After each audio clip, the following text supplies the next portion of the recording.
buen día. Buenos días a todos. Empezamos en este momento el tercero coloquio macrofilosófico con la temática política y conflictos contemporáneos. Este coloquio es organizado por el GIRSH, Grupo Internacional Cultura, Historia y Estado, que es dirigido por profesor Mayos, que está aquí, y profesor José Luis Horta, que está allá con la cámara. Bueno, en esta primera sesión hablaremos sobre algunas temáticas relacionadas a conflictos, sobre todo en el plan transcultural e intercultural, pero como cultural y political, profesor Mayos, son conflictos que también son conflictos políticos, ¿no? La primera habla será de profesor Mayos. Profesor Mayos es titular de esta casa, de la Facultad de Filosofía, y bueno, sobre todo es un gran inspirador de todos nosotros que somos miembros de GIRSH. Construye esta parcería con Brasil y otros países para la formación de investigaciones en campo macrofilosófico, y todos ustedes saben que es autor de varias obras desde los estudios de matriz hegeliana hasta los más recientes en este campo del giro cultural y la macrofilosofía. Profesor Mayos hablará sobre la temática Tot es politizable, política postdisciplinar. Con la palabra, maestro Gonzalo Mayos. Gracias, querido Saulo, profesor Saulo. Bien, iba a decir una cosa, bon dia a tothom.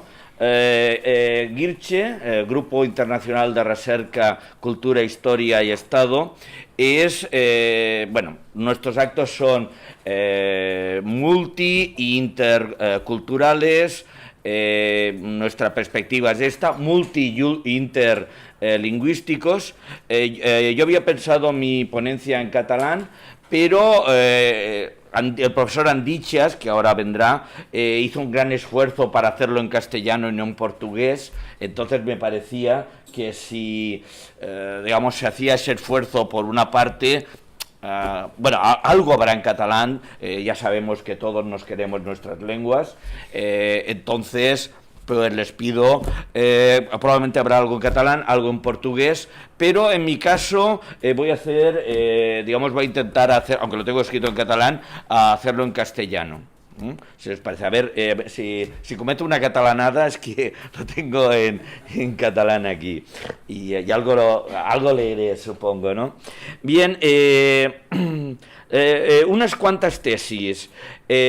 Bueno, primero un homenaje, gracias por la presentación, la cita esta de Cultural is Political, que cuando lo pensé fue para mí un descubrimiento que nadie hubiera dicho antes, una trivialidad de ese calibre, que la idea que la cultura es política y política de la mejor y que lo cultural es politizable por él mismo, no fuera, digamos, un tópico absoluto, y no lo era, no lo es.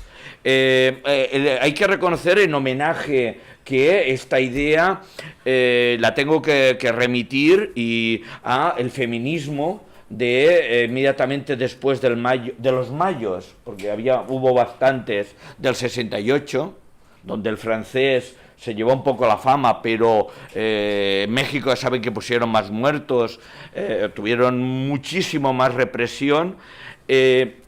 Bueno, de consecuencia del mayo 78, o los mayos 78, unas feministas, en este caso básicamente norteamericanas, lanzaron una consigna que me parece muy intuitiva, muy renovadora en su momento.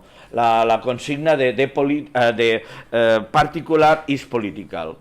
Es decir, se atrevieron a aportar en el discurso político, que claramente estaba hegemonizado por la idea que allí solo lo universalizable era digno de ser politizado, la idea que lo particular, reconociendo la limitación, no se trata de competir ni decir que lo universal no es importante, sino que también lo particular es importante, era digno de ser politizado.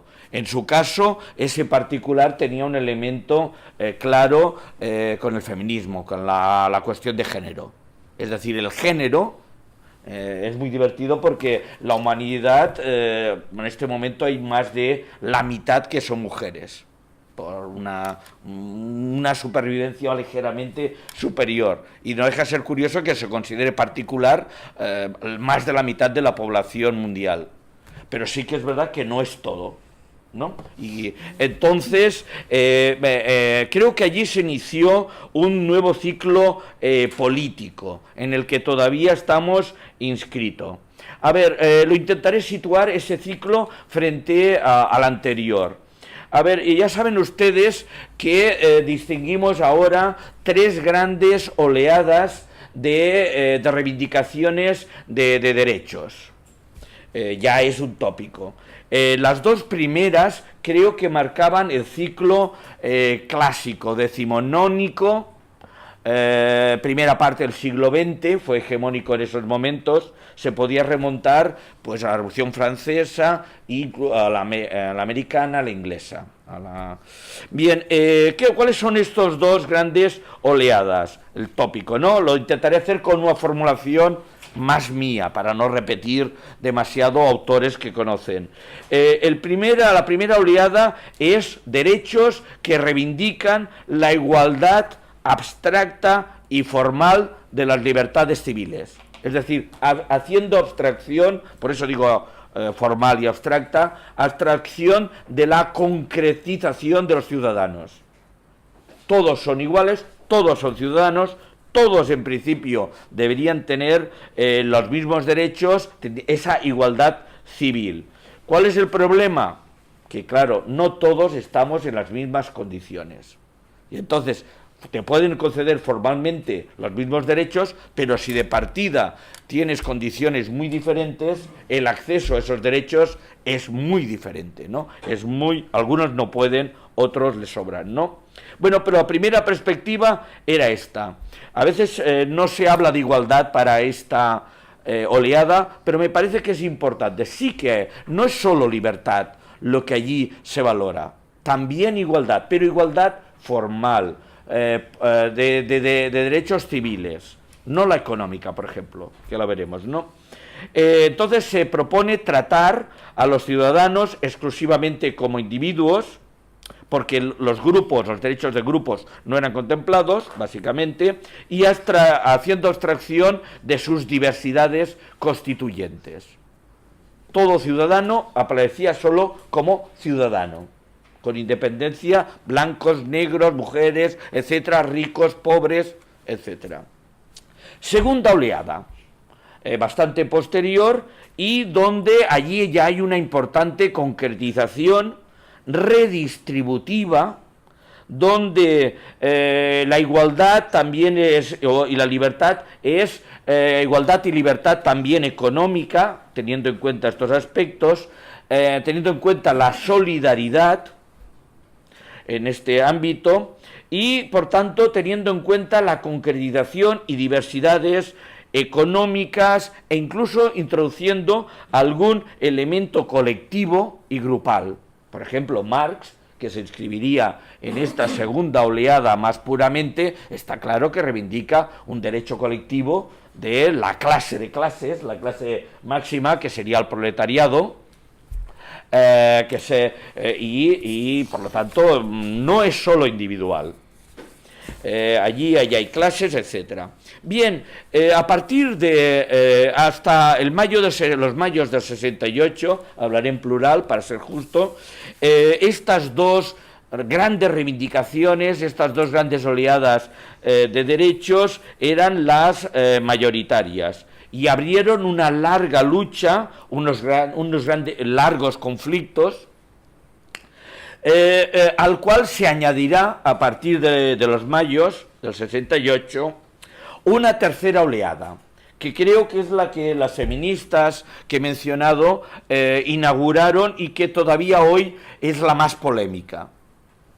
Esta tercera oleada apunta ya a, es más, también un esfuerzo de concretización, recuerden lo de particular is political, por el reconocimiento fraternal, como le gusta decir al profesor José Luis Borges Horta, de identidades, de autoexpresividades, de diversidades, género, cultura, la ecología también, porque claro, eso depende, bueno, queremos salvar el planeta, por supuesto, y eso es universal, pero hay que actuar localmente, actuando en función de los conflictos y los problemas que nos encontremos en cada caso, ¿no?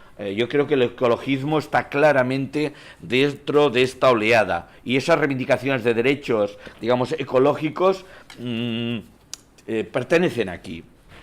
Bueno, aquí por tanto tenemos en cuenta ya, se tienen en cuenta concreciones, particularizaciones materiales de individuos y grupos. Por eso se habla de justicia material, no solo formal, material, atendiendo a, digamos, a la materia, a las especificidades de los sujetos de justicia. Bueno, como una conclusión, a mí me parece que lógica a esta tercera oleada, propuse añadir ya hace un tiempo esta fórmula entonces inédita, sorprendentemente, aunque tópica, y más en el giro cultural actual, de cultural is political. Lo cultural también es politizable. Bueno, está claro que es obvio, me parece, que cada una de estas oleadas, de estas grandes oleadas, cada uno de estos derechos implicados está vinculado a un conflicto. De hecho, yo propondría como regla mnemotécnica analizar los conflictos actuales, busquen ustedes los derechos que se debaten allá bajo esos conflictos. Los derechos que son vulnerados, los derechos que son amenazados, etc. Considero que detrás de cada una de las reivindicaciones o politizaciones de un derecho hay una guerra más o menos cruenta, larguísima. La violencia de género entraría claramente en esa. No hace falta que sea una guerra declarada oficialmente, hay también víctimas. Para poner un ejemplo claro, diría yo, obvio, no hay tantas cosas. Bien, entonces, y un debate normalmente inacabable, ¿por qué es inacabable? Porque contrapone intereses y concepciones del mundo que muchas veces son irreconciliables. Por eso, en muchos sentidos, creo que los derechos de estas tres oleadas, implicados en esas tres oleadas, describen gran parte del debate y de los conflictos que todavía hoy nos amenazan, nos vemos obligados a intervenir, etc. Puedo reconocer que la primera oleada, una tesis fácil, es decir, que la primera oleada ha sido reconocida. ¿Por qué? Porque formalmente en las constituciones casi siempre se aceptan esos derechos como derechos incuestionables.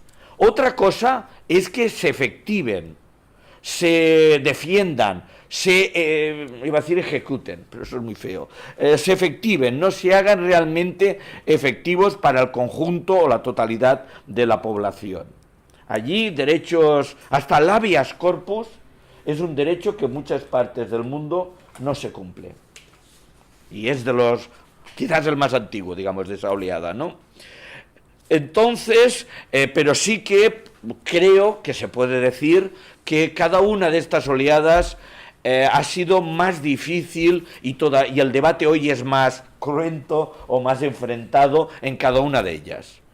En la primera oleada el consenso aparentemente es generalizado, luego no se ejecuta, pero pocos ya se atreven a decir, no sé, El habeas corpus es derecho a no ser encerrado, sin juicio, sin abogado, sin vigilancia de que no se tortura, etcétera. Pero ya saben ustedes que ahora mismo estas chicas prisioneras en Rusia, que pues han desaparecido una de ellas, no se sabía dónde estaba, ha habido todo un intento solidario para descubrir dónde afortunadamente ha aparecido, en una prisión de Siberia, viva, etcétera, pero había fundadas sospechas que podría haber desaparecido o aparecer torturada, etcétera, ¿no?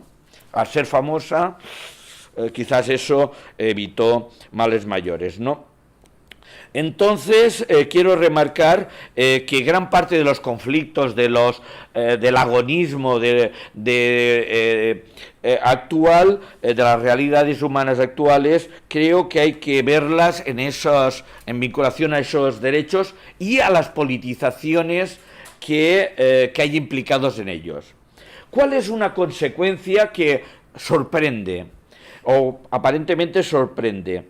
Lo que sucede es que con estas tres oleadas, y yo constato que gente que está muy politizada y defendiendo los derechos de una oleada, en cambio no están dispuestos a aceptar los derechos de la segunda o de la tercera, es decir, que ser muy defensor de una no quiere decir de un derecho que lo seas de los restantes. Esto es uno de los temas que hay que pensar, y es de los grandes debates. Hasta aquí hemos llegado, ¿no? Este derecho sí, el habeas corpus sí, el derecho económico ahora sí, tal, en condiciones, vale, esto ya no. Este es un poco gran parte del problema. Mi posición allí es avisar que cada uno de estos derechos lleva una politización implicada y que mirando con perspectiva macro, filosófica, estas tres oleadas, tenemos que reconocer que la politización se ha ampliado notablemente, se ha radicalizado y que, no sé si es atrevido decir mi enunciado inicial de todo es politizable, ¿no? Pero la experiencia que tenemos es que hemos politizado a cosas que hace 20 años, ya no digamos 50, parecían en absoluto politizables. Piensen en estas feministas diciendo lo particular es político. Oiga, lo particular, usted en su casa, en su privaticidad, aquí solo, digamos, lo humano. Y entonces lo femenino no era humano porque era una parte de lo humano, ¿no? Por lo tanto, ya era particular. Me parece que eso ya ahora he visto sonrisas lógicas, eso provoca sonrisas, pero la generalización de eso no provoca solo sonrisas, sino enfrentamientos brutales el ecologismo. No hay consenso en muchos aspectos, en lo cultural tampoco. Sí, los indios, vale, allí muy lejos todo el mundo acepta que sí, pero cuando las cosas son más concretas, más cercanas, ya no se ve tan claramente. Digamos, el debate allí está al orden del día. Y quizás lanzo una hipótesis, quizás no hemos terminado. ¿Hasta dónde podrá llegar lo politizable? Constato que a mí no me provoca miedo. Puedo pensar que mañana politizaremos cosas que ahora ni se me ocurre que lo sean. Pero constato que incluso políticos y investigadores, estudiosos, muy, progresistas y tal, les da pánico porque parece como que, la politización llegará a un extremo increíble donde se reivindicarán.